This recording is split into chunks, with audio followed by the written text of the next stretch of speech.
Welcome to Nigerian movie reviews, and today I will be reviewing the new Nollywood movie Muri Ko by Biodun Steven. I don't know about you, but personally, I'm a fan of Biodun Steven. I like her films, and I am always excited when she has a new project. Unfortunately, I did not really like Muri Co, and that's just really sad. Anyway, in this review, I am going to talk about the things that worked.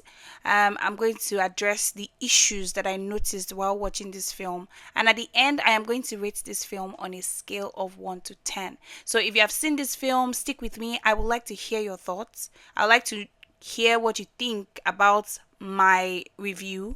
And if you have not seen this film and you're trying to decide if it's a watch or a skip, I hope after listening to this review, you'll be able to decide whether to check it out or not. This film follows the story of Muri, a street thug who mistakenly kidnaps a boy named Cole while attempting to steal and sell a car. See, this film is one of those ones where sentiment will be divided. Some people will love it, some people will hate it. Personally, it was not really my cup of tea, but I must admit, I see the appeal. It's a straightforward story with no surprises and it doesn't require too much attention. You can literally watch it while doing other things. While the dialogue wasn't exactly memorable, there were several punchlines, catchphrases and slangs thrown in at just the right moments to keep you going. So, what worked? The storyline was very basic, but it wasn't bad. Kunle Remi, who played the role of Muri, and Fiyinfoluwa Ashenuga, who played the role of Cole, I thought they worked really well together. Kunle Remi put in a lot of effort to look, sound, and act the part of a raz and broke street thug. Fiyinfoluwa, the child actor, it speaks really well. He gave a good performance. Would I have liked to see more from him in terms of emotional range? Yes, but overall, it was a decent performance. Um, Kiki is a vibe. Like I always like her when I see her in films, and this was no exception. There was some overacting here and there from some of the main characters, but generally I thought the main performances were pretty good. So, what else did I like about this film? For a comedy film, it was quite funny. I thought cinematography was good and the plot progression was coherent to a large extent. Another thing I liked about this film was the fact that they tried to build a relationship between Muri and Cole, which made their bond quite realistic in my opinion. I also liked the soundtrack. I thought it was a hit. Very upbeat and fitting music. I found myself singing a memory Aguapica a few times while watching. So I would say that that's definitely a plus. So those were the things I liked about the film. So what were the issues? I think the main issue I had with this film was the storytelling. One thing I've always liked about Biodun Stevens' films is her ability to give us compelling and engaging narratives, even from simple plots. But that was missing in this film. The storytelling was really bland and predictable. 20 minutes in, I was already tired. Like, the police officer was annoying me. That woman that had like white stuff, the food seller that had white stuff on her face, I didn't understand it and it was pissing me off. I was not interested in the drama between Chidima and Banji. Like I wasn't invested in either Muri or Cole. And I think this brings me to the next issue I had with this film. And this is the fact that the subplots that should have given this film more life, they were not properly executed. And what do I mean by this? For example, the relationship between Banji and Dima. First off, I did not like how they introduced Banji. It was far fetched that the police would immediately suspect the father of the kidnapped child when there was no evidence to suggest his involvement. His mother had not even shared the nature of their relationship. She did not explicitly mention that he was a suspect. So it just seemed to come out of nowhere. I know they clearly wanted to bring him into the story somehow, but I didn't think that that was the best approach, especially considering the circumstances of the kidnapping. So after all was said and done, and they were like all hugging themselves at the end as one big happy family, it was not heartwarming. It was not convincing. I was not interested. I honestly did not care because it was obvious to anybody that was looking at them that they could not live happily ever after. This is because they did not even resolve any of their issues, if you think about it, right? It just seemed like they just quickly glossed over it. So, and that was an issue for me.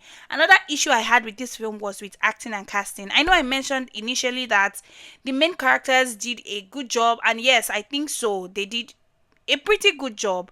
But the extras in this film, as far as I'm concerned, they ruined every single scene where they were shown.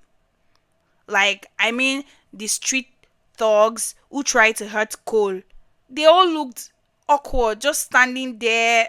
And it was just giving, these people did not know what they were supposed to be doing. Or the security guards at the mall, they delivered their lines so poorly. Or I think I can also remember one, the pharmacist, the lady, she just kept on moving up and down, shaking up and down. And I'm like, guy, what's all this drama? What's all this overreaction for? Same for the two ladies that came to the pharmacy that were speaking with her later. They just looked so random and their acting was not convincing at all. I must mention Charles Okocha's scene. I hated every single thing about it. From the random guys and girls trying to look mean and tough, just standing around him, to that man that was speaking with a deep voice, trying to sound like the bad guy. Then there was Rasaki and his wife. See, they were just doing nonsense. All of them were really bad. Their performances were really poor. And I thought that it hurt the quality of this film. Moving on, another thing that I did not like about this film was the police investigation. It was terrible. I understand that the police officer had his own motives and issues because he had a crush on Dima, right? But I just thought it was really bad because do you know they did not even visit the crime scene? Like that's the barest minimum for any investigation. Instead, they started driving aimlessly around, setting up random checkpoints. The way Muri escaped that checkpoint at that place where there was traffic, like I just rolled my eyes like, what is this? It was too easy. And they did not even bother showing us how he eventually escaped because I know that some police guys they drove after him when he left. We didn't know how he escaped. We just saw that he had escaped. Then when you think about the final point where he was arrested, it was so underwhelming. Like he went through all that stress of hiding Cole under all that stuff, and somehow they didn't show us again. They did not show us. They just called and said they have arrested him. I thought it was underwhelming. I thought they could have done more with that scene. I also had an issue with character development. See, children in Nollywood films seem to have the same personality, and I think it's so boring. Like, children have dynamic emotions. Like, we should have felt a mix of emotions watching Cole, like fear, confusion, skepticism, before seeing him gradually come to trust Muri. Aside from that one time when he screamed when he first saw Muri, we didn't see any emotion from Cole. Baba was just acting like everything was normal and all was well. Personally, I would have liked to see more depth in terms of how Cole displayed his character. I would have liked to hear his thoughts. Like, we know that everyone mentioned that Cole had been in front of the camera since he was born. It would have been interesting to know his thoughts about this, right? Instead, we just listen to Muri dropping irrelevant catchphrases after the other. Like, it was tiring. And I think the same also goes for Muri. I mean character development. Aside from the fact that they told us that he was a petty thief, there was nothing else to him. I would have liked to know more about him. Anything at all, just to make his character more compelling, right?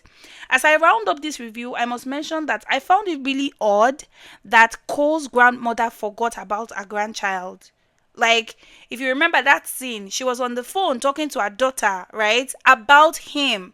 So when the car was stolen, I would have expected that that would be the first thing on her mind. But she just kept on talking about the car, and she did not remember the boy until hours after she had gotten to the police station and she was on the phone with her daughter. I thought that was very wrong. Like, it was not believable because this is a grandma, for Christ's sake, right? I also wondered how Muri actually got the car key. You know that typically when people want to leave their children or children in the car, they will turn off the engine, remove the key, wind down the glasses so the child will not suffocate, right? Then they will go about their business, right? So, and when she was coming out of the shopping center, she went straight to the boot, not to the driver's seat. So she did not open the car. She did not put in the car key. So, how exactly did Muri get the key? Except they want us to believe that she left the key there, went shopping and all, and that does not make any sense. So I found that part of the plot hard to believe, right? Finally, what is a Nollywood comedy without a cringe ending? Of course, the ending was very cringe. Like, what was that ugly Superman outfit? Like, how did Muri become a brand ambassador, or Choco Boy's sidekick, as they called it? Are we rewarding bad behavior now? Even though he did not plan to kidnap anyone, he still stole something. So I'm not sure why they thought that part was okay. See, I just rolled my eyes. Overall, if I would rate this film, I'll rate it a 4 over 10. And this was because, so apart from the few laughs here and there were no real highlights. There were too many unnecessary scenes, too many exaggerated outbursts. I'm afraid that this was not a hit from Biodun Steven. This is her second attempt at directing a movie that mixes comedy and crime that I have seen. The first one was Hotel La Bamba, and that was just horrible. And let's just say maybe this genre is just not working for her. Anyway, have you seen this film? What would you rate it over 10? And do you agree with my review? Please let me know in the comment section below. Thank you for watching this review. I'll see you in the next one. Bye.